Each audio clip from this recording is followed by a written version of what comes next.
Hello everybody, MegaZardX here. I'm back at it again to give y'all another quick little update for Fire Force. And as we do know, I'll leave a card up there in the corner though for this little news update that I did previously though. But recently we had heard news that Fire Force is going to go on like a little 2-week delay, and we got that back on October 20th. And this is the first Friday that we're going without a Fire Force video for September the 27th. And next week we won't have an episode as well, but we'll be back on October 11th. So you could have clicked that card on the corner to get the full update video on that, where I completely broke it down though.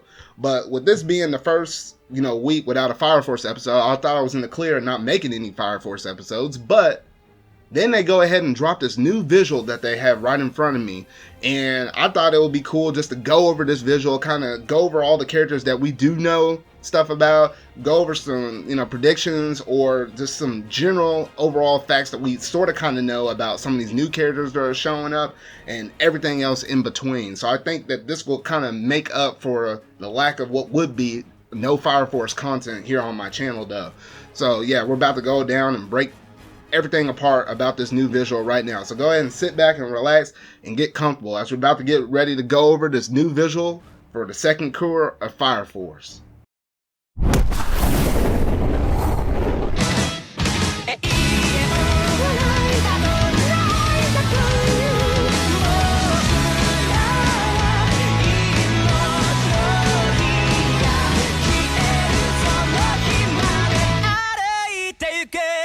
Okay, so looking at this visual for the second half of the Cour for Fire Force, they actually dropped out a news update on the Fire Force's official website, and I'm going to go ahead and pull that up over here.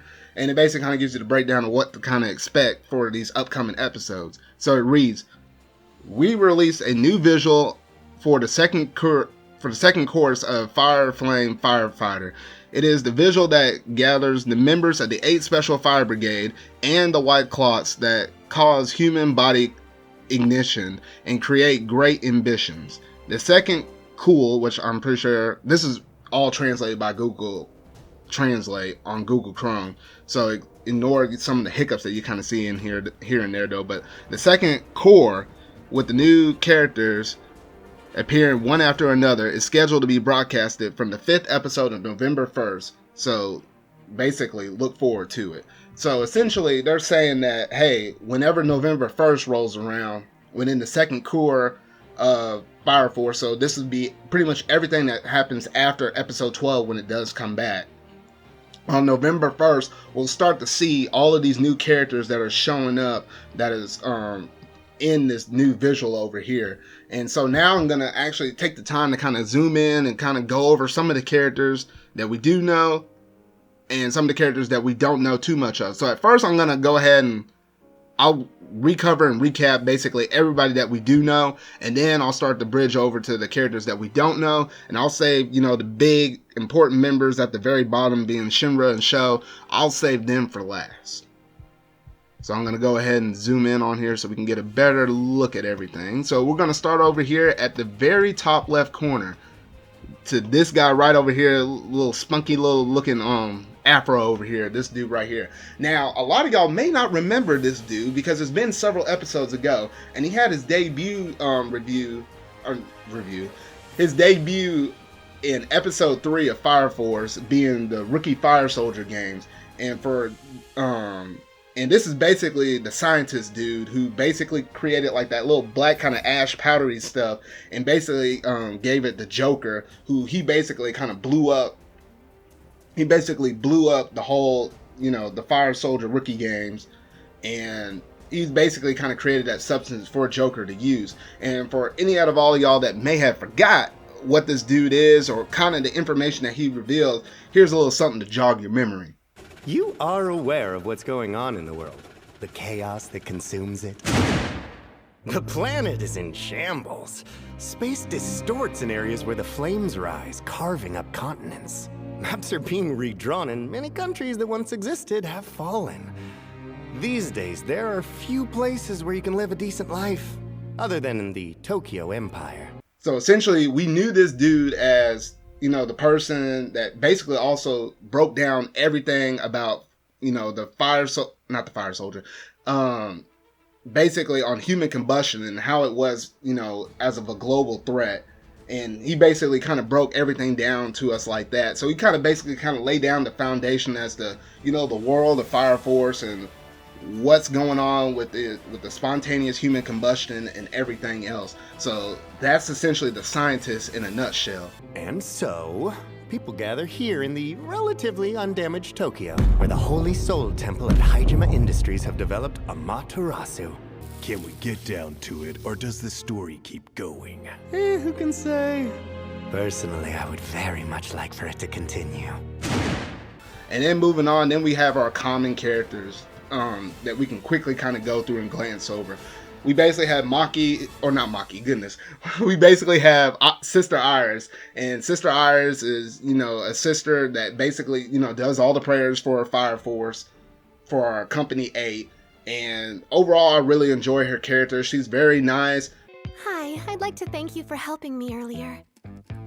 Yeah, sure. She has that very unfortunate, tragic backstory that we have between her and Princess Hibana. And overall, that was a very good arc whenever we had, when we basically had the meat and potatoes of her arc.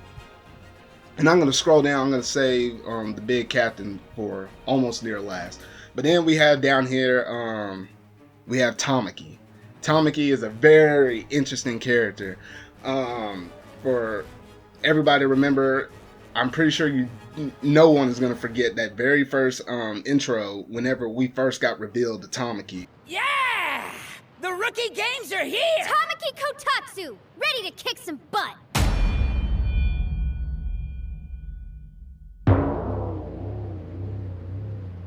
Huh? Wanna tell me what you're staring at, loser? Nothing. She basically made a pretty good presence with her, and we know that she has that lucky lure syndrome.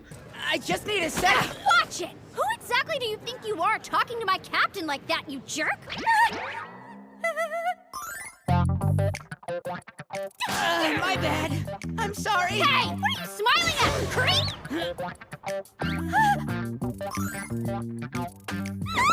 And every time we see her in action, it's kind of funny though, but she basically reminds you of, your typical little cat girl that you may have in a lot of different animes though. So overall, that's pretty good.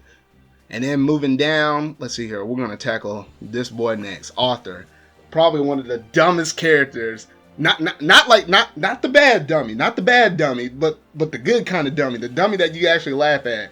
Because this dude over here, goodness, Shinra always spins off of him, and it's always kind of funny seeing him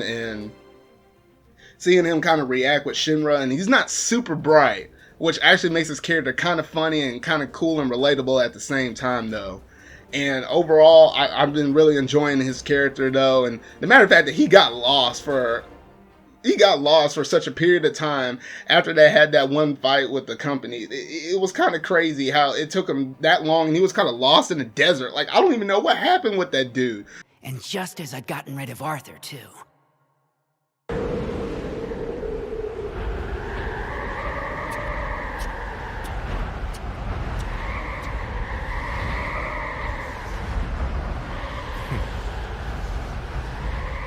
Go get yourself lost again. What? But this stupid stuff like that just makes his character pretty funny though. And then moving over here to the left, we have none other than the beautiful Maki, the waifu of the season, the #1 best girl. You can't convince me otherwise. Tamaki is a very close second, followed by Iris. That's a very close third though. But you can't tell me that Maki isn't the best girl in this in the whole entire series though. I adjusted the length of your pants to accommodate that ability of yours. Do you think they're gonna work for you? Yeah. Thank you very... Why does she smell so good? Easy, Turbo. You look like you want to eat her. She is the best girl. Now, everybody remembers her sputter comment. It's just all super adorable, everything. She always has this bright attitude and stuff, but if you tick her off in the wrong way, don't get it twisted, she'll wring your neck and bust your bones. It looks like chivalry's dead after all. How dare you call me a hideous man-eating gorilla cyclops! Didn't say that. I'm not out of the running yet! You know, when you're in combat, you start to look a little brutish.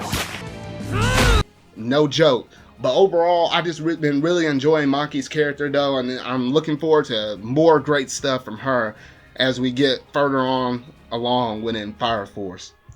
And then I said I'm going to save the bottom ones for last, so I'm going to scroll back up here, and we're going to start over here with the Lieutenant, with Lieutenant Hinawa. And essentially with Lieutenant Hinawa, he's pretty cool, laid-back kind of person.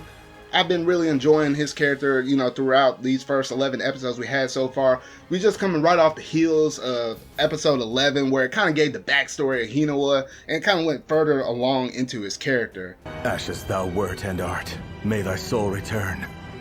I want you to know, you're a truly kind person, Sergeant.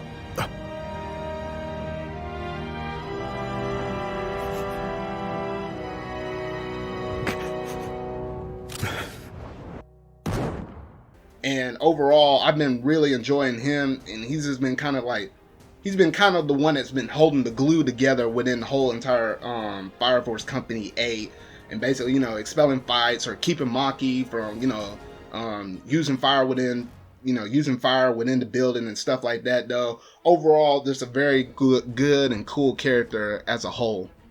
And then lastly, from all the known characters minus Shinra, we have none other than Captain Obi. Captain Obi, the Special Brigade commander for our whole Company 8. The big leader, the big honcho, the big dude. And, you know, right off of the heels of, you know, episode 11, same as Hinawa, we basically got to see his background and basically see where he came from. He was originally a firefighter at first.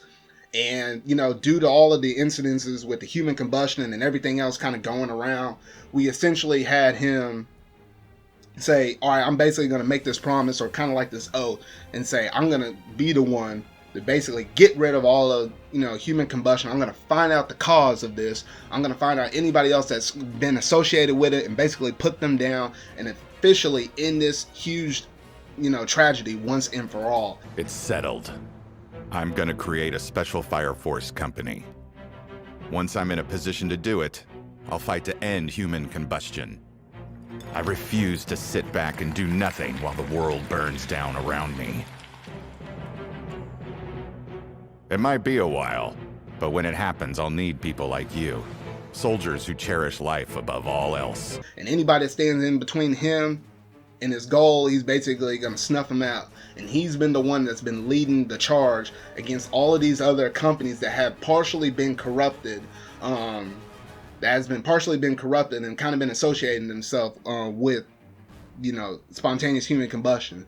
We first got to see Captain Obi take on Company 5, being, you know, Princess Hibana's company. I don't take orders from the main office.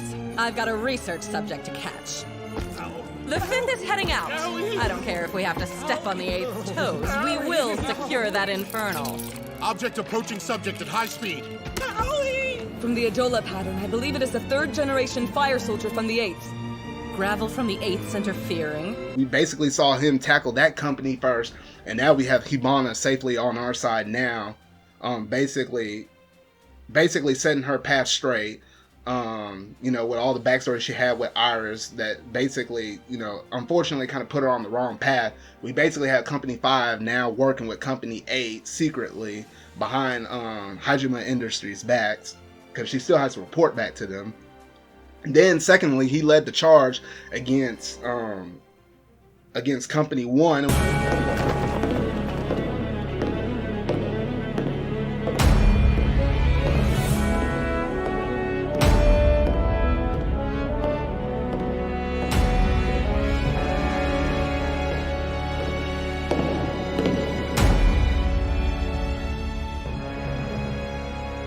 While Company 1 as a whole wasn't, you know, as crazy as Company 5, Captain Burns was alright and everything though. But it was Rekka that was currently on their squad that basically was the dude down under. And then I'll take this as a time and opportunity and chance to transition over, because we do know that Rekka was basically working underneath the Evangelist, and the Evangelist is essentially the big honcho dude of basically our antagonist people that these members that we see over here to the right being the White-Clad. And basically, they all work underneath the Evangelists. And then that's pretty much it in terms of all of the people that we do know minus Shinra. So now I'm going to transition over and start talking about some of the White-Clad members before I talk about a new mystery person that actually was on, that seems to be associated with our fire soldiers though. But as I was talking about Rekka, as Rekka was basically being a spy within, the fire soldier companies and essentially working for the Evangelists, we have this woman over here that's basically has like that fire arrow. And then this can basically take you back to episode 9, where basically she shot down, or we had a mystery person that was located, or that was in a bunch of white cloths. She shot down Rekka in the chest, and we saw that big old gaping hole up in him, and basically ended his life. What was that?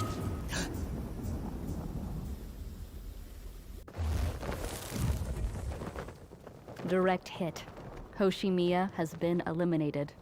There are more fire soldiers in there. Thin their numbers. Acknowledged. And from the way that this visual is kind of showing this this woman right here, I am awfully sure that this is probably the same person that actually shot Rekka down. So this might be our first look at her, and she may be an important character as we kind of going along into this next story arc, as we're about to hit into the future though. But it's interesting to see, what she looks like and basically what she might be able to offer on the table. And then scrolling down, we basically have 2 more White-Clad members that we hadn't seen in the anime at all so far yet. And, you got this kind of dude, kind of like spooky-ish kind of looking dude right here with that face. I don't know, something uneasy about this dude. I don't quite know. And then we got this little crazy woman over here. Man, she reminds me of so many other different kind of anime characters though. But then we got this crazy woman over here from the White-Clad. So being able to see these two in action is going to be something. It kind of sent me some goosebumps down my skin though, but that's pretty cool. But quickly jumping over to this one person that seems to be associated with our squads, being the whole, the fire company and everything else. We have this dude with some red hair and some goggles on. Now, to the best of my ability, I do not remember seeing this dude at all previously in the first 11 episodes that we got so far. And some of y'all might be thinking, well, if memory serves me right, was this dude associated, or was he kind of seen with in episode 10, or was this actually a fire battalion commander that, they showed all of them super quickly, and I might have had forgotten at this point though. Well, I did a little research and digging on, but these are all of the fire soldier captain battalion leaders that we have so far.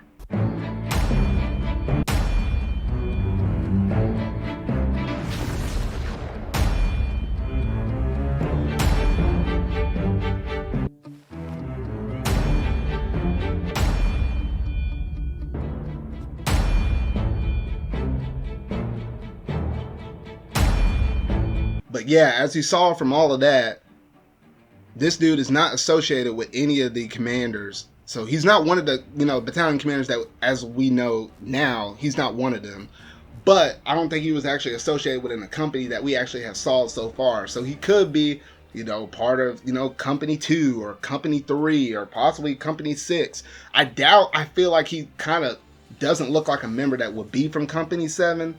Being from that dude that's supposedly supposed to be the strongest, captain out of all of them, though. But in my honest opinion, I thought Captain Burns from Company 1 was always a cooler character than Company 7's leader, though. But that's just me, though, speaking, though.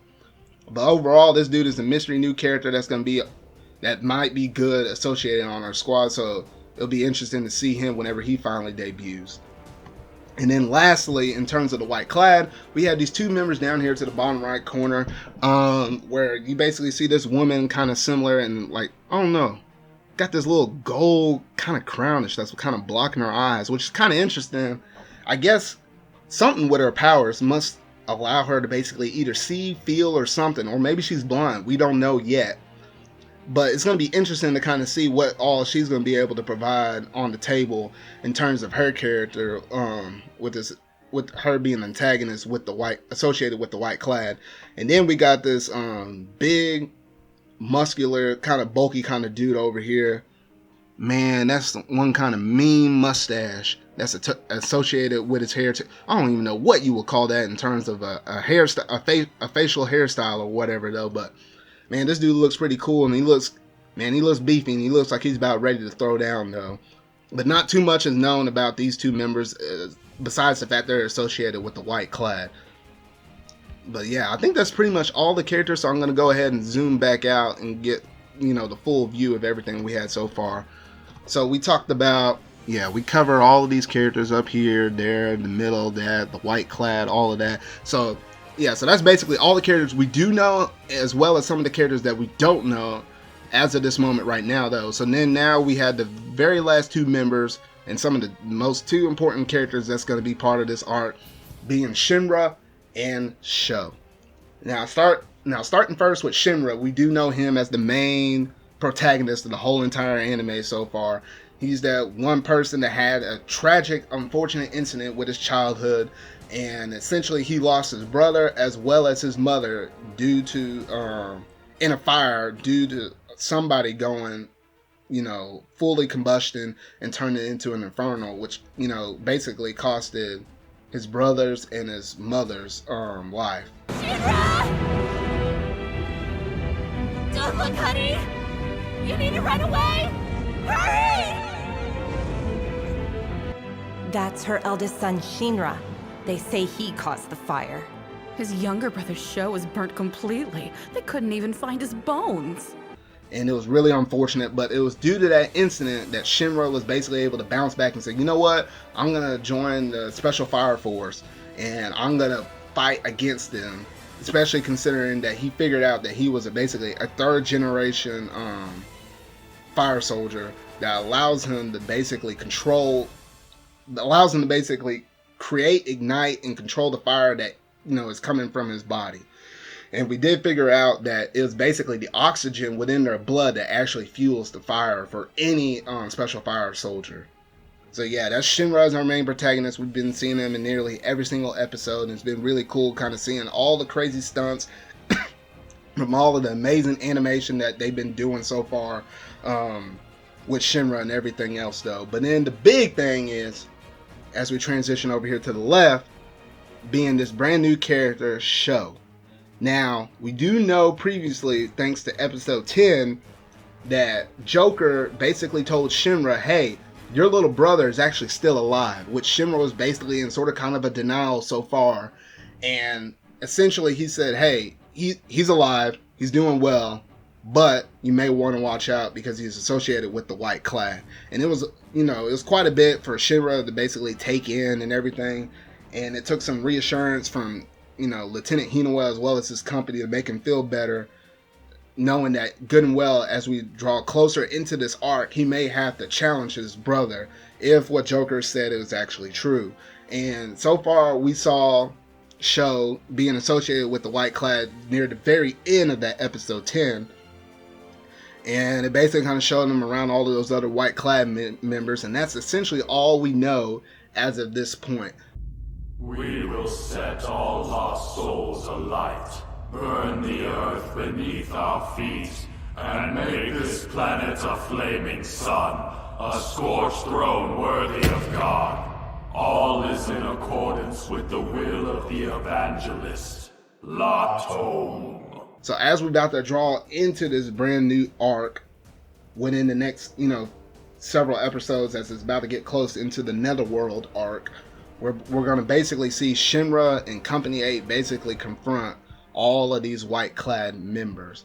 So I believe, if I manage to go ahead and zoom back out, I believe I've just about covered everything within this this new visual for the second Cour of Fire Force, being basically everything that's going to happen from episode 12 and beyond. So essentially, when November 1st comes around and hits, for all the characters that we do not know, or some of the characters that we saw back in the past, maybe will, basically will show up and make another appearance again, we'll basically see all of these White-Clad members starting to come into play, along with Shinra's so-to-be brother Sho, and we're basically going to see one of the biggest arcs leading up into this moment with a confrontation with the White-Clad, and it'll be one of the first major confrontations with this brand new enemy though.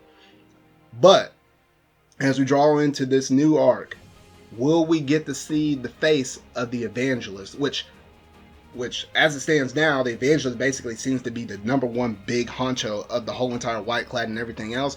But I do believe Sho, Shinra's brother, I don't think he's the Evangelist. You wouldn't show your cards that early for something super major for this whole entire anime and show those cards super early on. I don't believe they would do anything like that. So I believe this is basically a stepping stone as we getting closer and deeper into the plot, as we draw closer to basically the Evangelist and what his goals, along with the White-Clad that he's associating with and leading and spearheading. What is their big major goal to accomplish with all of the Infernals, and using these little tiny insects as one of the possibilities to being able to start human combustion. So that is pretty much all I have to cover as a grand recap, as well as predicting and doing some stuff in the future, as well as everything that we know about all the characters so far that we'll see within the second Cour from this visual that I was able to spot out and notify. But if you think I missed anything, or if you have any comments or predictions of anything else that you possibly think of that you might have saw within this visual, go ahead and leave all of those thoughts down in the comment section below. But that is all I have for this quick update on this visual for the second Cour of Fire Force. So make sure to go ahead and hit that like button if you like this video, and go ahead and hit that subscribe button and hit that bell to stay up to date on everything Fire Force that I am covering, whether it be for reviews as well as news updates such as this, and whenever I previously reported on the delay for Fire Force episode 12. So that is all that I have for you today. So until whatever video I make next, see ya.